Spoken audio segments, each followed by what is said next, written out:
UK, every year, more than 7,000 women are diagnosed with ovarian cancer.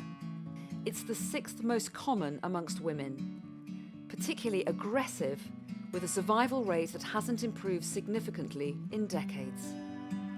Diagnosis is often late, as symptoms don't appear until the cancer has taken hold.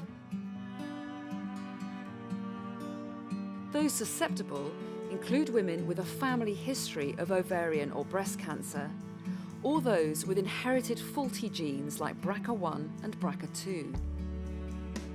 Surgically removing the ovaries and fallopian tubes is the only way of preventing the cancer for these high-risk women. But this is a major decision and can be traumatic. At the moment, we would estimate that around 1 in 10 ovarian cancers are due to an inherited predisposition from their mother or their father. My husband is a BRCA1 carrier and I have 2 children. So we're in sort of no man's land where we have this information that they have a 50-50 chance of inheriting the gene. At the moment, women who are high risk are stuck between a rock and a hard place.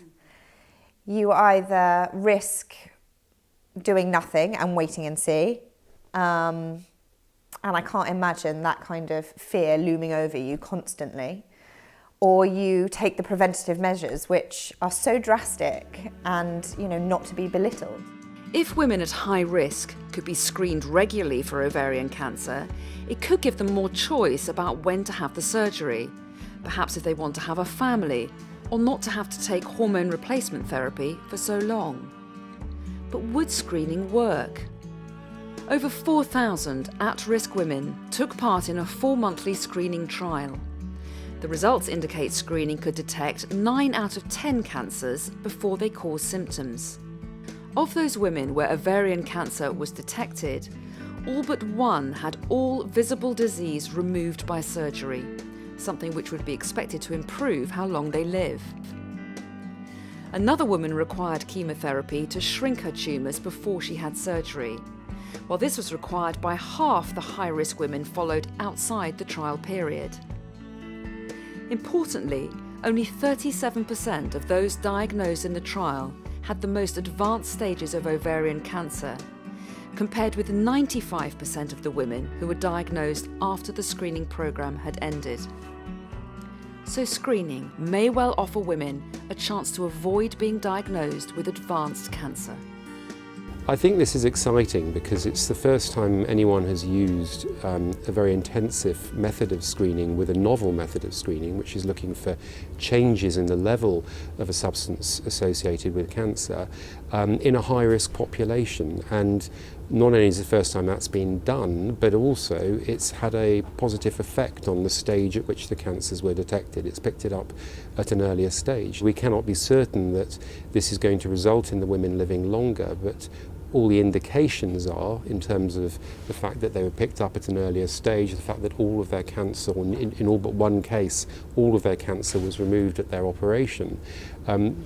We would expect these women to live longer. We can't prove that at this point, but it's very encouraging evidence. I've lived through an advanced uterine cancer diagnosis that was related to a BRCA gene, and I'm now seeing my sister and her children going through the same process. I also have daughters, so while it's a little bit late for me, I'm looking at the next generation, and I know that I absolutely cannot see them go through what I've gone through.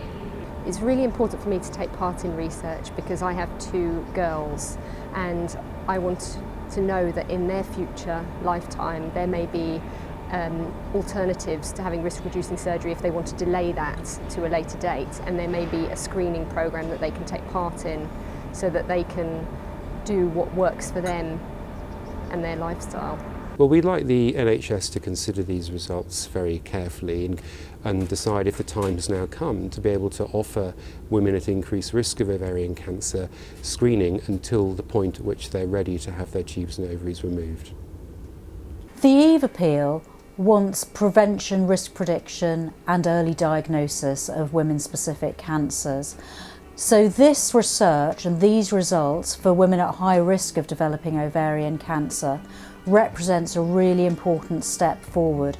It means that there may be a very effective way of monitoring them, so that if they do choose to delay surgery, there are steps that they can take.